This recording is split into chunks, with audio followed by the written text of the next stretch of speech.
Hello students. Important and compulsory 2 mark and 3 mark for the class 12 standard பார்த்துட்டு இருக்கோம். இந்த சீரீஸில் ஒரு முக்கியமான ஒரு ப்ராப்ளம் எக்ஸசைஸ் ப்ராப்ளம் தான் நம்ம இப்போ பார்க்குறோம். அது என்ன ப்ராப்ளம்னு உங்கள் எல்லாருக்கும் ஃபெமிலியராக இருக்கும்னு நம்புகிறேன். தட் இஸ் ரொம்ப நம்ம டே டு டே லைஃப்பில் பார்க்க எப்போல்லாம் நம்மளுக்கு மின்னல் வருதோ அப்போல்லாம் நம்ம ஞாபகம் வச்சுக்கக்கூடிய ஒரு சமமரி கூட இது நம்மளுக்கு இருக்கும். சரி, என்ன கொடுத்துருக்காங்கன்னு பாருங்கள், டக்குன்னு நம்ம பார்த்தலாம். ஒரு தண்டர் ஸ்டாம், இடியுடன் கூடிய மழை பெய்யும் பொழுது மேகங்களுக்கு இருக்கும் நீர் மூலக்கூறுகளின் இயக்கம் ஏற்படுத்தும் உராய்வினால் மேகங்களுக்கு அடிப்பகுதி எதிர்மின்னோட்டம் கொண்ட மின் துகள்களை பெறுகின்றது. அதாவது இப்போ நான் இந்த இடத்துல ஒரு கிளவுட்ஸ் வரைகிறேன்னு வச்சுக்கோங்களேன். சரியா, இது கிரவுண்டு, இது என்னது கிளவுட்ஸு. அப்போ இந்த இடம் எனக்கு என்ன ஆகுதுன்னா, உள்ளுக்குள்ளே இருக்கிற மாலிகுல்ஸ் ஒன்னோட ஒன்று இன்ட்ராக்ட் ஆகிட்டு கீழே கிளவுடோடைய பேஸில் நெகட்டிவ் சார்ஜஸ்லாம் அக்யூமுலேட் ஆகிடுதான். அப்போ இது பார்க்க எப்படி இருக்குன்னா ஒரு பேரலல் பிளேட் கெப்பாசிட்டர் மாரி ஆக்ட் ஆகுது அப்படின்னு சொல்கிறாங்க.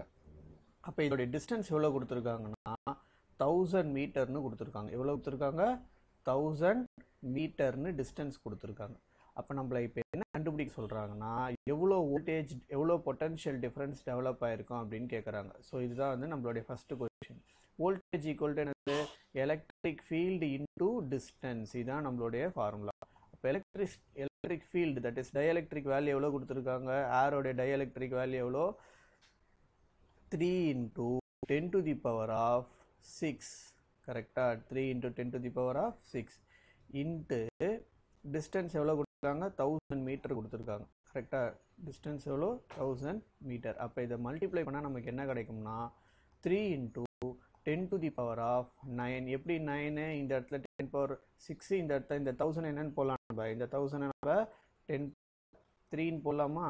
இந்த 1000 வந்து 10⁻3ன்னு போடலாம். அப்போ ரெண்டுத்தையும் பேஸ் சேமாக இருந்தால் பவர் ஆட் பண்ணும்போது 10⁹ வோல்ட். 3 × 10⁹ வோல்ட் அப்படின்னு வருது. ஆக்சுவலாக நம்மளுடைய டயஎலக்ட்ரிக் வேல்யூவை விட அதிகமான வேல்யூ நமக்கு கிடச்சிதுன்னா அந்த இடத்துல ஒரு லைட்னிங் ஏற்படும் அப்படிங்கிறது தான் அதோடைய மீனிங். ஓகே, அடுத்து பி என்ன கொடுத்துருக்காங்க பாருங்க.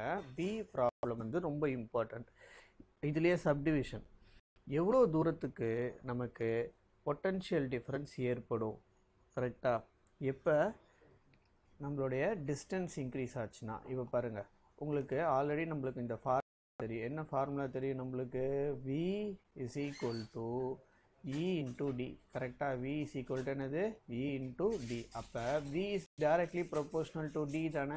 அப்போ டிஸ்டன்ஸ் அதிகமாக பொட்டன்ஷியல் டிஃப்ரென்ஸ் என்ன ஆகிட்டே இருக்கும்? நம்மளுக்கு அதிகமாகிட்டே இருக்கும். ஸோ இதுதான் நம்மளுடைய பி ப்ராப்ளமுடைய ஆன்சர். அடுத்து இதுலேயே சி என்ன கொடுத்துருக்காங்க பாருங்க. சி ப்ராப்ளம் வந்து அது ஒரு இம்பார்ட்டன்ட். எப்படி என்ன கொடுத்துருக்காங்கிறத ஃபஸ்ட்டு நம்ம பார்த்துருவோம். சி என்ன கொடுத்துருக்காங்கன்னா இதே வேல்யூ எடுத்துக்க, ஆனால் இதே வேல்யூவை எடுத்துக்க அப்படிங்கிற மாதிரி கொடுத்துருக்காங்க. சரி, இப்போ இது லாஸ்ட்டாக நம்ம ஃபஸ்ட்டு பார்த்து முடிச்சிட்டோம், ஏபி பார்த்து முடிச்சிட்டோம். இப்போ சி என்ன கொடுத்துருக்காங்க பாருங்கள். A typical lightning phenomena occurs 25 coulomb of electrons. சூப்பராக கொடுத்துட்டாங்க. என்னென்னு கொடுத்துருக்காங்க? 25 coulomb of electron. What is the work done அப்படின்னு கேட்டிருக்காங்க. எலக்ட்ரோஸ்டாட்டிக் பொட்டன்ஷியல் எனர்ஜி எவ்வளோ அப்படின்னு கேட்டிருக்காங்க. அப்போ ஃபார்முலா என்னது நம்மளுக்கு? W = Q × V. Q × என்னது? V. கரெக்டாக? அப்போ Q × V சப்ஸ்டியூட் பண்ணியாச்சு. Q உடைய வேல்யூ எவ்வளோ? 25. V உடைய வேல்யூ எவ்வளோ நம்மளுக்கு இந்த இடத்துல?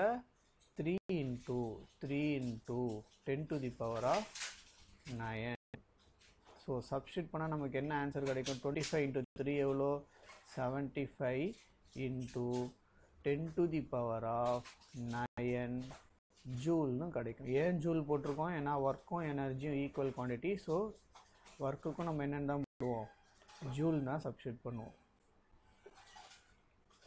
ஸோ இம்பார்ட்டன்ட் ப்ராப்ளம், கான்செப்ஷுவலாகவும் சரி, எக்ஸாம் பாயிண்ட் ஆஃப் வியூவில் சரி, நல்லா பார்த்துக்கோங்க.